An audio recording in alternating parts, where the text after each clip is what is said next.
ಮೊದಲನೇದಾಗಿ ವೀಕ್ಷಿಸುತ್ತಿರುವಂತಹ ಎಲ್ಲ ವೀಕ್ಷಕರುಗಳಿಗೆ ನನ್ನ ನಮಸ್ಕಾರಗಳನ್ನು ತಿಳಿಸುತ್ತಾ, ಭಾರತದ ಅಂದಿನ ಬ್ರಿಟಿಷ್ ಸೈನ್ಯದಲ್ಲಿ ಸುಬೇದಾರರಾಗಿ ಕೆಲಸ ಮಾಡುತ್ತಿದ್ದಂತಹ ಮಹಾರಾಷ್ಟ್ರದ ರತ್ನಗಿರಿಯ ಅಂಬೇವಾಡಿಯ ಅಸ್ಪೃಶ್ಯ ಸಮುದಾಯಕ್ಕೆ ಸೇರಿದ ರಾಮ್ಜಿ ಸಕ್ಪಾಲ್ ಮತ್ತು ಭೀಮಾಬಾಯಿ ದಂಪತಿಗಳಿಗೆ 14 ಜನ ಮಕ್ಕಳುಗಳಲ್ಲಿ 9 ಜನ ಮಕ್ಕಳು ಸಾವಿಗೀಡಾದರೆ ಬದುಕುಳಿದಂತಹ 5 ಜನ ಮಕ್ಕಳುಗಳಲ್ಲಿ 14ನೇ ಮಗುನೇ ಭೀಮರಾವ್ ರಾಮ್ಜಿ ಅಂಬೇಡ್ಕರ್. ಇವರು 5 ವರ್ಷವಿದ್ದಾಗಲೇ ತಮ್ಮ ತಾಯಿಯಾದ ಭೀಮಾಬಾಯಿಯವರನ್ನ ಕಳೆದುಕೊಂಡಂತಹ ಸಂದರ್ಭದಲ್ಲಿ ತಾಯಿಯೇ ಇಲ್ಲ ಎಂಬ ಕೊರಗೂ ಸಹ ಇಲ್ಲದೆ ತಮ್ಮ ತಂದೆಯವರ ತಂಗಿಯಾದಂತಹ ಮೀರಾಬಾಯಿಯವರ ಆಶ್ರಯದಲ್ಲಿಯೇ ಬೆಳೆಯುತ್ತಾರೆ. ಇವರು ಮುಂದಿನ ದಿನಗಳಲ್ಲಿ ಶಾಲೆಗೆ ಹೋಗುವಂತಹ ಸಂದರ್ಭದಲ್ಲಿ ಬಾಲಕ ಭೀಮರಾವ್ ಅಂಬೇಡ್ಕರ್ ಅವರು ಅಸ್ಪೃಶ್ಯ ಎಂಬ ಕಾರಣದಿಂದ ಶಾಲೆಯಲ್ಲಿ ಇದ್ದಂತಹ ವಿದ್ಯಾರ್ಥಿಗಳೆಲ್ಲರೂ ಅವರಿಂದ ದೂರ ಕುಳಿತುಕೊಳ್ಳುತ್ತಿದ್ದರೆ ವಿನಃ ಅವರ ಜೊತೆಗೆ ಕುಳಿತುಕೊಳ್ಳಲು ಯಾವ ವಿದ್ಯಾರ್ಥಿಯೂ ಸಹ ಒಪ್ಪುತ್ತಿರಲಿಲ್ಲ. ಅಂಬೇಡ್ಕರ್ ಅವರ ಶಾಲೆಯಲ್ಲಿ ಇದ್ದಂತಹ ಶಿಕ್ಷಕರು ಸಹ ಶಾಲೆಯ ವಿದ್ಯಾರ್ಥಿಗಳಿಗೆ ಪಾಠ ಹೇಳುವಂತಹ ಸಂದರ್ಭದಲ್ಲಿ ಕೆಲವು ಶಿಕ್ಷಕರು ಮಾತ್ರ ಬಾಲಕ ಭೀಮರಾವ್ ಅಂಬೇಡ್ಕರ್ ಅವರು ಶಾಲಾ ಕೊಠಡಿಯ ಹೊರಬಾಗಿಲಲ್ಲಿ ನಿಲ್ಲಿಸಿ ಪಾಠ ಹೇಳಿದರೆ, ಹಲವಾರು ಶಿಕ್ಷಕರು ಅವರಿಗೆ ಪಾಠ ಹೇಳಲು ಸಹ ಬಹಿರಂಗವಾಗಿಯೇ ನಿರಾಕರಿಸುತ್ತಿದ್ದರು. ಬಾಲಕ ಭೀಮರಾವ್ ಅಂಬೇಡ್ಕರ್ ಅವರಿಗೆ ಬಾಯಾರಿಕೆಯಾದಾಗ ಶಾಲೆಯಲ್ಲಿ ವಿದ್ಯಾರ್ಥಿಗಳಿಗಾಗಿಯೇ ಇಟ್ಟಂತಹ ಕುಡಿಯುವ ನೀರನ್ನು ಸಹ ಮುಟ್ಟಿಸದೆ ಶಾಲೆಯಿಂದ ಹೊರಗೆ ಹೋಗಿ ಬೊಗಸೆಯಲ್ಲಿಯೇ ನೀರನ್ನು ಸುರಿಯುತ್ತಿದ್ದರೆ ವಿನಃ ಅಲ್ಲಿನ ವಿದ್ಯಾರ್ಥಿಗಳಿಗಾಗಿಯೇ ಇಟ್ಟಂತಹ ಕುಡಿಯುವ ನೀರನ್ನು ಸಹ ಮುಟ್ಟಿಸುತ್ತಿರಲಿಲ್ಲ. ಕೆಲವೊಂದು ಬಾರಿ ಬಾಯಾರಿಕೆಯಾದಂತಹ ಸಂದರ್ಭದಲ್ಲಿ ಬಾಲಕ ಭೀಮರಾವ್ ಅಂಬೇಡ್ಕರ್ ಅವರಿಗೆ ಯಾವ ವಿದ್ಯಾರ್ಥಿಯು ನೀರನ್ನು ಬೊಗಸೆಯಲ್ಲಿ ಸುರಿಯಲು ಒಪ್ಪದೇ ಇದ್ದಾಗ ಬಾಲಕ ಇಡೀ ದಿನ ಬಾಯಾರಿಕೆಯನ್ನ ತಡೆದುಕೊಂಡೇ ಇದ್ದಂತ ಪ್ರಸಂಗವೂ ಉಂಟು. ಒಂದು ಬಾರಿ ಶಾಲೆಯಲ್ಲಿ ಇದ್ದಂತ ಕಪ್ಪು ಹಲಗೆಯ ಮೇಲೆ ಗಣಿತ ಶಿಕ್ಷಕರೊಬ್ಬರು ಬರೆದಂತ ಲೆಕ್ಕವೊಂದನ್ನು ಬಿಡಿಸಲು ವಿದ್ಯಾರ್ಥಿಗಳಿಗೆ ಕರೆದಾಗ ವಿದ್ಯಾರ್ಥಿಗಳಿಗೆ ಆ ಲೆಕ್ಕ ಬಿಡಿಸಲು ಬರದ ಕಾರಣ ಮೌನವಾಗಿ ಕುಳಿತಂತ ಎಲ್ಲಾ ವಿದ್ಯಾರ್ಥಿಗಳನ್ನು ನೋಡಿದ ಬಾಲಕ ಅಂಬೇಡ್ಕರ್ ಅವರು ಕೊನೆಗೆ ನಾನು ಬಿಡಿಸುತ್ತೇನೆಂದು ಹೇಳುತ್ತಾರೆ.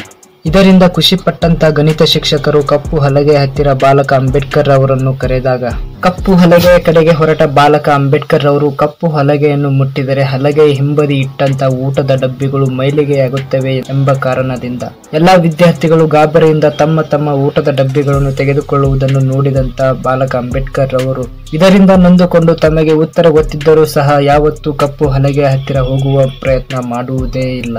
ಶಾಲೆಯಲ್ಲಿ ವಿದ್ಯಾರ್ಥಿಗಳಿಂದ ಹಾಗೂ ಶಿಕ್ಷಕರುಗಳಿಂದ ಎಷ್ಟೇ ಅವಮಾನ ಅಪಮಾನಗಳು ಎದುರಾದರೂ ಅವುಗಳನ್ನೆಲ್ಲ ಧೈರ್ಯದಿಂದ ಎದುರಿಸಿ ಮುನ್ನಡೆದ ಬಾಲಕ ಅಂಬೇಡ್ಕರ್ ಅವರು ಹಸಿವಿನ ಪರಿವೇ ಇಲ್ಲದೆ ದಿನನಿತ್ಯ ನಿರಂತರವಾಗಿ ಓದುತ್ತಿದ್ದರೆ ವಿನಃ ಓದಿನ ಹಸಿವು ಮಾತ್ರ ಕಡಿಮೆಯಾಗಲೇ ಇಲ್ಲ.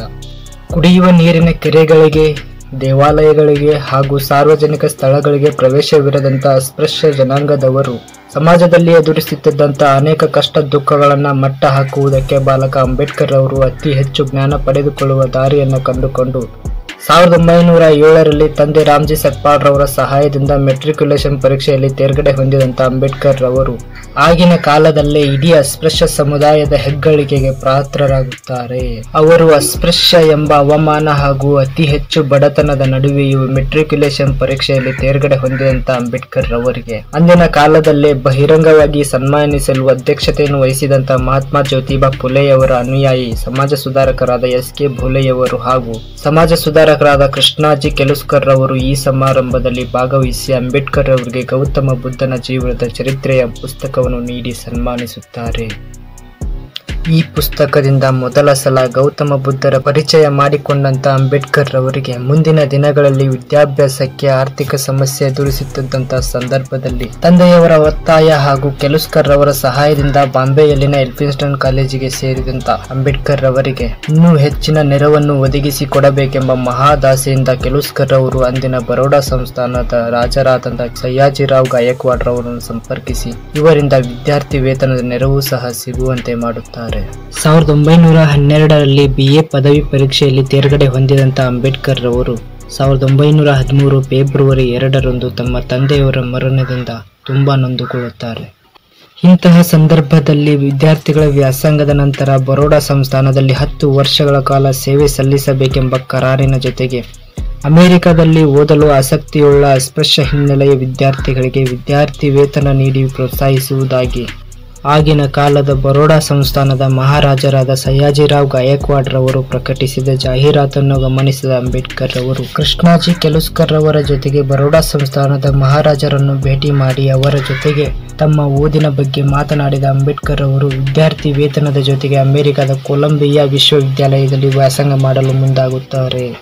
ನಂತರ ವ್ಯಾಸಂಗ ಮಾಡಲು ಅಮೆರಿಕಾಗೆ ಹೋದಂತಹ ಸಂದರ್ಭದಲ್ಲಿ ಅಮೆರಿಕದ ಸಮಾನತೆಯ ವಾತಾವರಣವನ್ನು ಕಂಡಂತ ಅಂಬೇಡ್ಕರ್ ರವರು ವಿದ್ಯಾರ್ಥಿ ವೇತನವನ್ನು ದುಂದು ವೆಚ್ಚಗಳಿಗೆ ಹಾಳು ಮಾಡದೆ ಅದರಲ್ಲೇ ಸ್ವಲ್ಪ ಹಣವನ್ನು ಉಳಿಸಿಕೊಂಡು ಅತ್ಯುತ್ತಮ ಪುಸ್ತಕಗಳನ್ನು ಖರೀದಿ ಮಾಡುತ್ತಿದ್ದಂತಹ ಅಂಬೇಡ್ಕರ್ ರವರು ಪ್ರತಿದಿನ 18 ಗಂಟೆಗಳ ಕಾಲ ನಿರಂತರ ಅಧ್ಯಯನದ ಪರಿಶ್ರಮದಿಂದ 1915ರಲ್ಲಿ ಕೊಲಂಬಿಯಾ ವಿಶ್ವವಿದ್ಯಾಲಯದಿಂದ MA ಪದವಿಯನ್ನು ಪಡೆದಂತ ಅಂಬೇಡ್ಕರ್ ಅವರು ಮತ್ತೆ ಹಗಲು ರಾತ್ರಿ ನಿರಂತರವಾಗಿ ಅಧ್ಯಯನ ಮಾಡಿ ಭಾರತದ ರಾಷ್ಟ್ರ ಆದಾಯ ಒಂದು ಐತಿಹಾಸಿಕ ಮತ್ತು ವಿಶ್ಲೇಷಣಾತ್ಮಕ ಅಧ್ಯಯನ ಎಂಬ ವಿಷಯದ ಬಗ್ಗೆ 1917ರಲ್ಲಿ PhD ಪದವಿಯನ್ನು ಸಹ ಪಡೆಯುತ್ತಾರೆ. ವಿದ್ಯಾರ್ಥಿ ವೇತನ ಮುಗಿದ ಕೂಡಲೇ ಬರೋಡಾ ಸಂಸ್ಥಾನದ ಕರಾರಿನಂತೆ ಬೇಸರದಿಂದ ತಮ್ಮ ಓದನ್ನು ಅರ್ಧದಲ್ಲೇ ನಿಲ್ಲಿಸಿ 1917ರಲ್ಲಿ ಮರಳಿ ಭಾರತಕ್ಕೆ ಬಂದು 1918ರಲ್ಲಿ ಬರೋಡಾ ಸಂಸ್ಥಾನದಲ್ಲಿ ಸೇನಾ ಕಾರ್ಯದರ್ಶಿಯಾಗಿ ಸೇವೆ ಸಲ್ಲಿಸುತ್ತಿದ್ದಂತಹ ಅಂಬೇಡ್ಕರ್ ರವರಿಗೆ ಅಲ್ಲಿನ ಜಾತಿವಾದಿಗಳಿಂದ ಆಗುತ್ತಿರುವ ತೊಂದರೆಗಳಿಂದ ನೊಂದು 10 ವರ್ಷಗಳ ಕಾಲ ಸೇವೆ ಸಲ್ಲಿಸಬೇಕಿದ್ದ ಅಂಬೇಡ್ಕರ್ ರವರು ಕೇವಲ 11 ದಿನದಲ್ಲಿ ತಮ್ಮ ಸೇವೆಗೆ ರಾಜೀನಾಮೆ ಕೊಟ್ಟು ಬಾಂಬೆನ ಕಾಲೇಜಿನಲ್ಲಿ ಪ್ರಾಧ್ಯಾಪಕರಾಗಿ ಸೇವೆ ಸಲ್ಲಿಸಲು ಪ್ರಾರಂಭಿಸುತ್ತಾರೆ.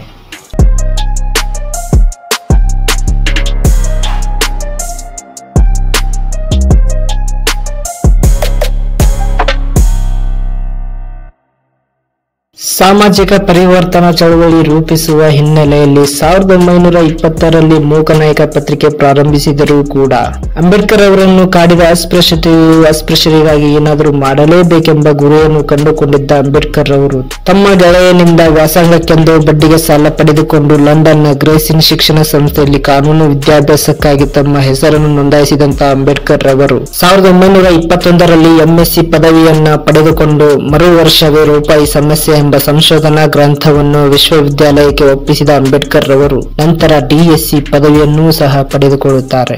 ತಮ್ಮ ಬಡತನದಲ್ಲಿಯೇ ವಿದೇಶದಲ್ಲಿ ಉನ್ನತ ಪದವಿಯನ್ನ ಪಡೆದುಕೊಂಡಂತಹ ಅಂಬೇಡ್ಕರ್ ರವರಿಗೆ ವಿದೇಶದಲ್ಲಿಯೇ ಅನೇಕ ಉದ್ಯೋಗಾವಕಾಶಗಳು ಹುಡುಕಿಕೊಂಡು ಬಂದರೂ ಸಹ ಅವುಗಳನ್ನೆಲ್ಲ ನಿರಾಕರಿಸಿ ಭಾರತದ ಅಸ್ಪೃಶ್ಯರ ಏಳಿಗೆಗಾಗಿ ಮರಳಿ ಭಾರತಕ್ಕೆ ಬಂದ ಅಂಬೇಡ್ಕರ್ ರವರು 1924ರಲ್ಲಿ ಬಹಿಷ್ಕೃತ ಹಿತಕಾರಣಿ ಸಭಾ ಎಂಬ ಸಂಘಟನೆಯನ್ನು ಸ್ಥಾಪಿಸಿ ಈ ಸಂಘಟನೆಯ ಮುಖಾಂತರ ಎಲ್ಲಾ ಶೋಷಿತ ವಿದ್ಯಾರ್ಥಿಗಳಿಗೆ ಶಿಕ್ಷಣ ಕೊಡಿಸುವುದರ ಜೊತೆಗೆ ವಿದ್ಯಾರ್ಥಿ ನಿಲಯ ಮತ್ತು ಗ್ರಂಥಾಲಯಗಳನ್ನು ಸಹ ಸ್ಥಾಪಿಸಲು ಮುಂದಾದಂತ ಅಂಬೇಡ್ಕರ್ ರವರು ದಲಿತ ಮತ್ತು ನಿಮ್ನ ವರ್ಗಗಳ ಸಾಮಾಜಿಕ ಮತ್ತು ಆರ್ಥಿಕ ಸಬಲೀಕರಣವನ್ನಾಗಿ ಮಾಡಿ ಅವರ ಕುಂದುಕೊರತೆಗಳನ್ನು ಸಹ ಪರಿಹರಿಸಲು ಮುಂದಾಗುತ್ತಾರೆ. ಡಾಕ್ಟರ್ BR ಅಂಬೇಡ್ಕರ್ ಅವರು ಬಹಿಷ್ಕೃತ ಹಿತಕಾರಣಿ ಸಭಾ ಸಂಘಟನೆಯ ವತಿಯಿಂದ 1929ರಲ್ಲಿ ಕರ್ನಾಟಕ ರಾಜ್ಯದ ಧಾರವಾಡ ನಗರದಲ್ಲಿ ಬುದ್ಧ ರಕ್ಷಿತ ವಸತಿ ಪ್ರೌಢಶಾಲೆಯನ್ನು ಶೋಷಿತ ಮಕ್ಕಳಿಗಾಗಿಯೇ ಪ್ರಾರಂಭಿಸಿದ್ದಲ್ಲದೆ ಶೋಷಿತ ಮಕ್ಕಳ ಶಿಕ್ಷಣಕ್ಕಾಗಿ ಆದಷ್ಟು ವಸತಿ ಶಾಲೆಗಳನ್ನು ಪ್ರಾರಂಭಿಸಿ ಆಗಿನ ಕಾಲದಲ್ಲೇ ಶೋಷಿತ ಮಕ್ಕಳ ಪಾಲಿನ ಮೊದಲನೇ ದೇವರಾಗಿ ಮುನ್ನಡೆಯುತ್ತಾರೆ. ಶತಮಾನಗಳಿಂದಲೂ ಕುಡಿಯುವ ನೀರಿನ ಕೆರೆಗಳಿಗೂ ಸಹ ಪ್ರವೇಶವಿಲ್ಲದಂತ ಅಸ್ಪೃಶ್ಯರಿಗೆ 1927 ಮಾರ್ಚ್ 19ರಂದು ಮಹಾರಾಷ್ಟ್ರದ ಕೋಲಾಬಾದ್ ಜಿಲ್ಲೆಯ ಮಹದ್ ಎಂಬ ಊರಿನಲ್ಲಿ ಸುಮಾರು 5,000 ಜನರೊಂದಿಗೆ ಬೃಹತ್ತಾದ ಸಮಾವೇಶವನ್ನು ನಡೆಸಿದಂತ ಅಂಬೇಡ್ಕರ್ ರವರು 1927 ಮಾರ್ಚ್ 20ರಂದು ತಮ್ಮ ಸಂಘಟಿತರೊಂದಿಗೆ ಮಹದ್ನ ಸಾರ್ವಜನಿಕರ ಕೆರೆಗೆ ಪ್ರವೇಶಿಸಿ ಕೆರೆಯಲ್ಲಿರುವ ಕುಡಿಯುವ ನೀರನ್ನು ತಮ್ಮ ಕೈಗಳಿಂದ ಸ್ಪರ್ಶಿಸಿ ಕುಡಿಯುವ ಮೂಲಕ ಹಿಂದೂ ಜಾತಿವಾದಿಗಳ ಸಾಂಪ್ರದಾಯಿಕ ಮೂಢನಂಬಿಕೆ ನಿರ್ಬಂಧವನ್ನು ಮುರಿದು ಹಾಕಿದಂತ ಅಂಬೇಡ್ಕರ್ ರವರು RN ರಾಜ್ಭೋಜ್ ರವರ ಸಹಾಯದೊಂದಿಗೆ ಸಭೆಯ ಒಪ್ಪಿಗೆಯನ್ನು ಪಡೆದು 1927 ಡಿಸೆಂಬರ್ 25ರಂದು ಅಸಮಾನತೆಯನ್ನು ಪ್ರತಿಪಾದಿಸುವ ಮನುಧರ್ಮಶಾಸ್ತ್ರ ಎಂಬ ಗ್ರಂಥವನ್ನು ಸಹ ಸಾರ್ವಜನಿಕವಾಗಿಯೇ ಸುಟ್ಟು ಹಾಕುತ್ತಾರೆ. ನಂತರ 1928ರಲ್ಲಿ ಭಾರತಕ್ಕೆ ಆಗಮಿಸಿದ ಸೈಮನ್ ಆಯೋಗದಲ್ಲಿ ಮುಖ್ಯ ಪಾತ್ರ ವಹಿಸಿದಂತ ಡಾಕ್ಟರ್ BR ಅಂಬೇಡ್ಕರ್ ರವರು ಭಾರತದ ಎಲ್ಲಾ ವಯಸ್ಕರಿಗೂ ಮತದಾನದ ಹಕ್ಕಿನ ಜೊತೆಗೆ ಭಾರತದ ಅಸ್ಪೃಶ್ಯರಿಗೂ ಸಹ ಮೀಸಲು ಕ್ಷೇತ್ರಗಳ ಅಗತ್ಯವಿದೆ ಎಂದು ಒತ್ತಾಯಿಸಿದಂತ ಅಂಬೇಡ್ಕರ್ ಅವರು ಶತಮಾನಗಳಿಂದಲೂ ಅಸ್ಪೃಶ್ಯರ ಮೇಲೆ ಶೋಷಣೆಗಳನ್ನು ನಡೆಸುತ್ತಿರುವ ಹಿಂದೂಗಳ ಧೋರಣೆಗಳನ್ನು ಸಹ ಬಲವಾಗಿ ವಿರೋಧಿಸುತ್ತಾರೆ.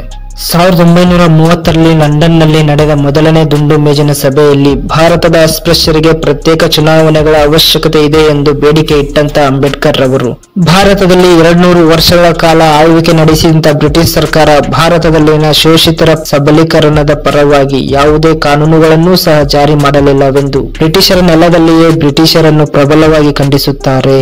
Doctor B R. ಅಂಬೇಡ್ಕರ್ ಅವರು ಅಸಮಾನತೆ ಇಲ್ಲದ ಸ್ವಾತಂತ್ರ್ಯ ಅರ್ಥಹೀನ ಸ್ವತಂತ್ರ ದೇಶದಲ್ಲಿ ಎಲ್ಲಾ ಜನ ಸಮುದಾಯಗಳು ಸ್ವಾಭಿಮಾನದಿಂದ ಘನತೆಯಿಂದ ಬದುಕುವಂತಾಗಬೇಕು ಎಂದು ಭಾಷಣ ಮಾಡಿದಂತ ಅಂಬೇಡ್ಕರ್ ಅವರು ಇಡೀ ಭಾರತ ದೇಶದಲ್ಲೆಲ್ಲ ಪ್ರಚಾರವಾಗುತ್ತಾರೆ. ನಂತರ ಎರಡನೇ ದುಂಡು ಮೇಜಿನ ಪರಿಷತ್ತಿಗೆ ಹಾಜರಾದ ಗಾಂಧೀಜಿಯವರು ಹಿಂದೂ ಧರ್ಮದಲ್ಲಿಯೇ ಒಡಕು ಉಂಟಾಗುತ್ತದೆ ಎಂಬ ಕಾರಣದಿಂದಾಗಿ ಅಂಬೇಡ್ಕರ್ ರವರ ಬೇಡಿಕೆಯಾದ ಅಸ್ಪೃಶ್ಯರಿಗೆ ಪ್ರತ್ಯೇಕ ಚುನಾವಣೆಗಳನ್ನು ವಿರೋಧಿಸಿದ್ದರಿಂದ ಅಸ್ಪೃಶ್ಯರು ತಮ್ಮ ಪ್ರತಿನಿಧಿಯನ್ನು ತಾವೇ ಆಯ್ಕೆ ಮಾಡಿಕೊಳ್ಳುವುದರ ಜೊತೆಗೆ ಹಿಂದೂ ಪ್ರತಿನಿಧಿಯನ್ನು ಸಹ ಆಯ್ಕೆ ಮಾಡುವುದಾಗಿ ಆಗಿನ ಬ್ರಿಟಿಷ್ ಪ್ರಧಾನಿಯಾದಂತಹ ರಾಮ್ಸೆ ಮ್ಯಾಕ್ ಡೊನಾಲ್ಡ್ ರವರು ಅಸ್ಪೃಶ್ಯರಿಗೆ ಪ್ರತ್ಯೇಕ ಚುನಾವಣೆಗಳ ಬದಲು 2 ಓಟುಗಳನ್ನು ಹಾಕುವ ವಿಶೇಷ ಅಧಿಕಾರವನ್ನು ಕೊಡುತ್ತಾರೆ. ಇದನ್ನೂ ಸಹ ವಿರೋಧಿಸಿದ ಗಾಂಧೀಜಿಯವರು ಪೂನಾದ ಯರವಾಡ ಜೈಲಿನಲ್ಲಿ ಉಪವಾಸ ಸತ್ಯಾಗ್ರಹವನ್ನು ಪ್ರಾರಂಭಿಸುತ್ತಾರೆ. ಇದರಿಂದ ಡಾಕ್ಟರ್ ಬಿ.ಆರ್. ಅಂಬೇಡ್ಕರ್ ಅವರು ಗಾಂಧೀಜಿಯವರ ಜೀವವನ್ನು ಉಳಿಸುವ ಸಲುವಾಗಿ 1932 ಸೆಪ್ಟೆಂಬರ್ 24ರಂದು ಅಸ್ಪೃಶ್ಯರಿಗೆ ನೀಡಿದ ವಿಶೇಷ ಅಧಿಕಾರವನ್ನು ಕೈಬಿಟ್ಟು ಜಂಟಿ ಚುನಾವಣಾ ಪದ್ಧತಿಯ ನಿರ್ಧಾರಕ್ಕೆ ಸಹಿ ಹಾಕುತ್ತಾರೆ. ಇದರಿಂದ ಅಂಬೇಡ್ಕರ್ ಅವರಿಗೆ ಮಾನವೀಯತೆಯ ವ್ಯಕ್ತಿತ್ವ ಎದ್ದು ಕಾಣುತ್ತದೆ. ಅಲ್ಲದೆ ಇದೇ ಮುಂದಿನ ಪೂನಾ ಒಡಂಬಡಿಕೆ ಎಂದು ಐತಿಹಾಸಿಕವಾಗಿ ದಾಖಲೆಯಾಗುತ್ತದೆ. ಆಗ ಭಾರತದ ಎಲ್ಲಾ ಕಾರ್ಮಿಕರ ಹಿತರಕ್ಷಣೆಯ ಸಲುವಾಗಿ ರಾಜಕೀಯವಾಗಿ ತಮ್ಮನ್ನು ತಾವು ತೊಡಗಿಸಿಕೊಂಡ ಡಾಕ್ಟರ್ ಬಿ.ಆರ್. ಅಂಬೇಡ್ಕರ್ ರವರು 1936ರಲ್ಲಿ ಸ್ವತಂತ್ರ ಕಾರ್ಮಿಕ ಪಕ್ಷವನ್ನು ಸ್ಥಾಪಿಸಿ 1937ರಲ್ಲಿ ನಡೆದ ಸಾರ್ವತ್ರಿಕ ಚುನಾವಣೆಗಳಲ್ಲಿ ಸ್ಪರ್ಧಿಸಿದ ಅಂಬೇಡ್ಕರ್ ರವರ ಪಕ್ಷವು 17 ಸ್ಥಾನಗಳ ಪೈಕಿ 15 ಸ್ಥಾನಗಳಲ್ಲಿ ಅತ್ಯಂತ ಮುನ್ನಡೆಯಿಂದ ಗೆಲುವನ್ನು ಸಾಧಿಸುತ್ತಾರೆ. ಬಾಂಬೈ ಪ್ರಾಂತ್ಯದ ವಿರೋಧ ಪಕ್ಷವಾಗಿ ಮುಖ್ಯ ಪಾತ್ರ ವಹಿಸಿದ ಅಂಬೇಡ್ಕರ್ ರವರು ಸಮಾನ ಕೆಲಸಕ್ಕೆ ಸಮಾನ ವೇತನ, ಮಹಿಳೆಯರಿಗೆ ಸಂಬಳ ಸಹಿತ ಹೆರಿಗೆ ರಜೆ, ಹಲವಾರು ಕಾನೂನು ಜಾರಿಗಳ ಜೊತೆಗೆ 12 ಗಂಟೆಗಳ ಕಾಲ ದುಡಿಯಬೇಕಿದ್ದ ಕಾರ್ಮಿಕರ ಕೆಲಸದ ಅವಧಿಯನ್ನು ಸರ್ಕಾರದೊಂದಿಗೆ ಚರ್ಚಿಸಿ 8 ಗಂಟೆಗಳಿಗೆ ಮಾತ್ರ ಸೀಮಿತಗೊಳಿಸುತ್ತಾರೆ. ನಂತರ 1942ರಲ್ಲಿ ಬ್ರಿಟಿಷ್ ಸರ್ಕಾರದ ಕಾರ್ಮಿಕ ಮಂತ್ರಿಯಾಗಿ ನೇಮಕಗೊಂಡ ಅಂಬೇಡ್ಕರ್ ರವರು ಕಾರ್ಮಿಕರ ಹಿತದೃಷ್ಟಿಯ ಅನೇಕ ಯೋಜನೆಗಳನ್ನು ಜಾರಿಗೊಳಿಸಿ 1942ರ ಜುಲೈ ತಿಂಗಳಿನಲ್ಲಿ ನಾಗಪುರದಲ್ಲಿ ಅಸ್ಪೃಶ್ಯರ ಬೃಹತ್ ಸಮಾವೇಶವನ್ನು ನಡೆಸಿದ ಅಂಬೇಡ್ಕರ್ ಅವರು ಅಖಿಲ ಭಾರತ ಪರಿಶಿಷ್ಟ ಜಾತಿಗಳ ಒಕ್ಕೂಟ ಎಂಬ ಸಂಘಟನೆಯನ್ನು ಕೂಡ ಸ್ಥಾಪಿಸುತ್ತಾರೆ. ಈ ಸಂಘಟನೆಯ ಸಮಾವೇಶದಲ್ಲಿ ಶೋಷಿತರು ಶಿಕ್ಷಣ ಪಡೆದು ಪ್ರಜ್ಞಾವಂತರಾಗಬೇಕು, ತಮ್ಮ ಹಕ್ಕಿಗಾಗಿ ಸಂಘಟಿತರಾಗಿ ಹೋರಾಡಬೇಕು ಎಂದು ಕರೆ ನೀಡಿ ಸ್ವಾಭಿಮಾನಿಗಳಾಗಿ ಬದುಕಬೇಕೇ ಹೊರತು ಗುಲಾಮರಾಗಿ ಬದುಕಬೇಡಿ ಎಂದು ಸ್ಫೂರ್ತಿ ತುಂಬಿದ ಡಾಕ್ಟರ್ ಬಿ.ಆರ್. ಅಂಬೇಡ್ಕರ್ ಅವರು 1942ರಲ್ಲೇ ಭಾರತದಲ್ಲಿ ಮೊಟ್ಟ ಮೊದಲು ಹಿಂದುಳಿದ ವರ್ಗಗಳ ಮಹಿಳಾ ಸಮಾವೇಶವನ್ನು ಕೂಡ ಹುಟ್ಟುಹಾಕುತ್ತಾರೆ. ಅಂಬೇಡ್ಕರ್ ಅವರು ಮಹಿಳೆಯರ ಸಮಾವೇಶದಲ್ಲಿ ನೀವು ವಿದ್ಯಾವಂತರಾಗುವುದರ ಜೊತೆಗೆ ನಿಮ್ಮ ಮಕ್ಕಳನ್ನು ವಿದ್ಯಾವಂತರನ್ನಾಗಿಸಿ, ಹೆಣ್ಣು ಗಂಡನ ಗುಲಾಮಗಳು ಎನ್ನುವ ಮಾತುಗಳನ್ನು ಗಾಳಿಗೆ ತೂರಿ ಪ್ರತಿಯೊಬ್ಬರೂ ಮನುಷ್ಯರಾಗಿ ಇರುವುದರಿಂದ ಯಾರಿಗೆ ಯಾರೂ ಕೂಡ ಗುಲಾಮರಾಗುವುದು ಬೇಡ. ನಿಮ್ಮ ದುಃಖ ದಾರಿದ್ರ್ಯಗಳಿಗೆ ದೇವರು ಕಾರಣ ಅಲ್ಲವೇ ಅಲ್ಲ, ಅವುಗಳಿಗೆ ನೀವೇ ಕಾರಣ. ಮೊದಲು ಮಹಿಳೆ ಅಬಲೆ ಎಂಬ ಭಾವನೆಯನ್ನು ತ್ಯಜಿಸಿ ಮಹಿಳೆ ಮನಸ್ಸು ಮಾಡಿದರೆ ಇಡೀ ಸಮಾಜವನ್ನು ಬದಲಾಯಿಸಬಹುದು ಎಂದು ಕರೆ ನೀಡಿ ಮಹಿಳೆಯರನ್ನು ಎಚ್ಚರಗೊಳಿಸುತ್ತಾರೆ. ಮುಂದೆ ಭಾರತದ ಸಂವಿಧಾನ ರಚನಾ ಸಮಿತಿಗೆ ಚುನಾಯಿತರಾದ ಡಾಕ್ಟರ್ ಬಿ.ಆರ್. ಅಂಬೇಡ್ಕರ್ ಅವರು ಸಂವಿಧಾನ ಕರಡು ಸಮಿತಿಯ ಅಧ್ಯಕ್ಷರಾಗಿ ಆಯ್ಕೆಯಾಗಿ ಹಲವಾರು ದೇಶಗಳ ಕಾನೂನುಗಳನ್ನು ಅಧ್ಯಯನ ಮಾಡಿ ತಮ್ಮ ಆರೋಗ್ಯದ ಕಡೆಗೂ ಸಹ ಗಮನ ಹರಿಸದೆ 2 ವರ್ಷ 11 ತಿಂಗಳು 17 ದಿನಗಳನ್ನ ಸಮಯ ತೆಗೆದುಕೊಂಡು ಸ್ವತಂತ್ರ ಭಾರತಕ್ಕೆ ಸಮಾನತೆಯನ್ನು ಹೊಂದಿರತಕ್ಕಂತ ಒಂದು ಸಂವಿಧಾನವನ್ನು ರಚಿಸಿಕೊಟ್ಟಂತ ಡಾಕ್ಟರ್ ಬಿ.ಆರ್. ಅಂಬೇಡ್ಕರ್ ಅವರು ಮುಂದಿನ ಯುವ ಪೀಳಿಗೆಗಳ ಪಾಲಿನ ಭಾರತದ ಸಂವಿಧಾನ ಶಿಲ್ಪಿಯಾಗಿ ಹೊರಹೊಮ್ಮುತ್ತಾರೆ. ತದನಂತರ ರಾಷ್ಟ್ರದ ಮೊಟ್ಟ ಮೊದಲು ಕಾನೂನು ಸಚಿವರಾದ ಡಾಕ್ಟರ್ ಬಿ.ಆರ್. ಅಂಬೇಡ್ಕರ್ ಅವರು ಮಹಿಳೆಯರಿಗಾಗಿಯೇ ಹಿಂದೂ ನೀತಿ ಸಂಹಿತೆಯನ್ನು ರಚಿಸಿ ಸಂಸತ್ತಿನಲ್ಲಿ ಮಂಡಿಸಿದಾಗ ಇದಕ್ಕೆ ತೀವ್ರ ವಿರೋಧ ವ್ಯಕ್ತಪಡಿಸಿದ ಸಂಸತ್ತಿನ ನಾಯಕರಿಂದ ಮನನೊಂದಂತ ಅಂಬೇಡ್ಕರ್ ಅವರು 1951ರಲ್ಲಿ ಸೆಪ್ಟೆಂಬರ್ನಲ್ಲಿ ಕಾನೂನು ಸಚಿವ ಪದವಿಗೆ ರಾಜೀನಾಮೆ ನೀಡಿ ಸಂಪುಟದಿಂದ ಎದ್ದು ಬೇಸರದಿಂದ ಹೊರಬರುತ್ತಾರೆ.